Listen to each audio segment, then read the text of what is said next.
Good morning, नमस्कार दोस्तों। आज की हमारी वीडियो जापानी फल के बारे में रहेगी।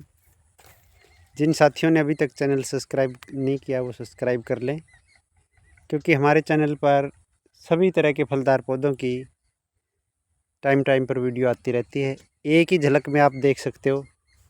साथ में चेरी है, लाल केला है, वो तरह तरह के आम की कलम उस पर है, जामुन, ये देखो बेरी, स्टार फ्रूट यानी कि सीताफल है, जबोटी काबा ब्राज़ील का, ये ताइवान पिंक अमरूद है, एक वो जबोटी काबा है, ये देखो।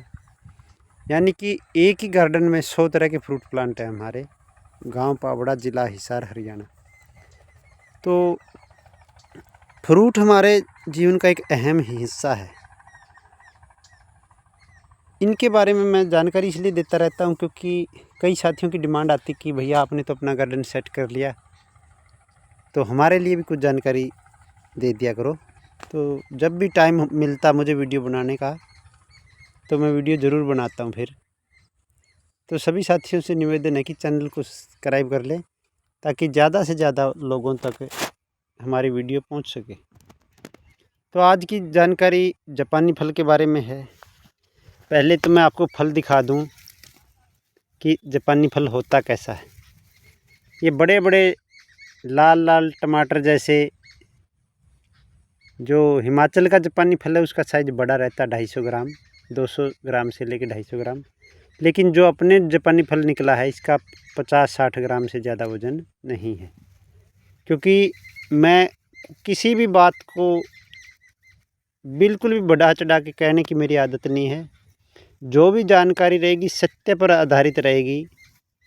ना ही तो हमने ये जल्दी है कि चैनल जल्दी मोनेटाइज हो जाए, वीडियो वायरल हो जाए, या ना ही हमने पौधे बेचने का काम करना है कि ये पौधा लगाओ तो आप इतना लाभ हो जाएगा। कोई मतलब नहीं है। सिर्फ किसानों तक एक सच्ची जानकारी, जो हमारा अनुभव है वो आप तक पहुंचाते हैं।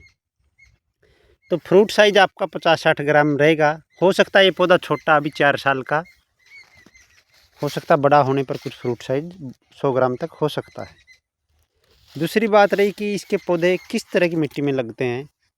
जहाँ पर बारिश का पानी नहीं भरता वहाँ हर तरह की दोमट मिट्टी, काली मिट्टी, बलुई मिट्टी, चिकनी मिट्टी में लग सकते हैं, लेकिन पानी नहीं भरना चाहिए। आप मिट्टी बना सकते हो। यदि चिकनी मिट्टी तो रेत और बालू मिला दो, जो भी है आपके पास, कुछ कंपोस्ट खाद। किस महीने में इसके पौधे लगते हैं? दिसंबर और जनवरी, सिर्फ 2 ही महीने इसके लिए उपयुक्त हैं। आप कहीं से भी इसको मंगवा सकते हो। बगैर मिट्टी के पौधे आ जाते हैं इसके और फिर चल पड़ते हैं। जब आपके पौधे लग चुके होते हैं, आप वो जानकारी ले लें कि किस तरह से कोई भी पौधा लगाते हैं हम। फिर इसकी ग्रोथ का ये रहता है कि ये बहुत धीरे बढ़ने वाला पौधा है। आप सोचोगे कि एकदम से जापानी फल आपके लगने लग जाएं, तो ऐसा नहीं होता। ये आपके सामने है, ये 4 साल का पौधा हो चुका है। धीरे धीरे ग्रोथ निकालता है, 1-1.5 फुट हर साल। बस पहले यहाँ तक ग्रोथ थी, फिर अगले साल यहाँ आई, फिर यहाँ कटिंग की हमने, फिर अगले साल तक यहाँ आई। इस साल दिसंबर जनवरी में हमने यहाँ पर कटिंग की थी। फिर ये 1 फीट, ये बस 4 साल में ये प्लांट 4 फीट का हुआ है। ये देखो, यहाँ पर जनवरी में हमने कटिंग की थी, तो ये बस इतनी ही ग्रोथ इसने 1 फीट की निकाली है। अब की बार फिर हम बस थोड़ा थोड़ा हल्का हल्का यहाँ कट लगा देंगे, यहाँ कट लगा देंगे, तो इस तरह से ये फिर ऐसे ग्रोथ आपका पौधा करेगा। तो धीरे बढ़ने वाला पौधा जापानी फल हिमाचल में हो सकता है, क्योंकि वहाँ का क्लाइमेट इसके सूटेबल है, तो जल्दी भी बढ़ सकता है। लेकिन हरियाणा, पंजाब, राजस्थान, उत्तर प्रदेश, बिहार, यहाँ पर ये स्पीड से नहीं बढ़ेगा, क्योंकि इसकी डोरमेंसी लेट खुलती है। मार्च के लास्ट में जाके ये बड निकालता है, कभी कभी अप्रैल का महीना भी कर देता है। और फिर जब बड निकलती हैं तो मई जून के हमारी भयंकर गर्मी शुरू होती है, तो जो शाखाएं आती हैं वो उतनी ज़्यादा ग्रोथ नहीं करती। इसमें और कोई ज़्यादा बीमारी अभी तक आई नहीं है हमारे पौधे में।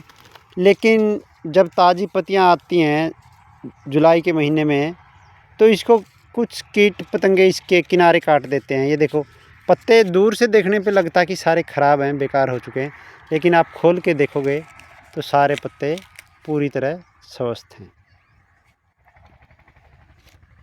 ये देखो बिल्कुल स्वस्थ पत्ते हैं, लेकिन ये कीटों ने किनारे से काट दिया।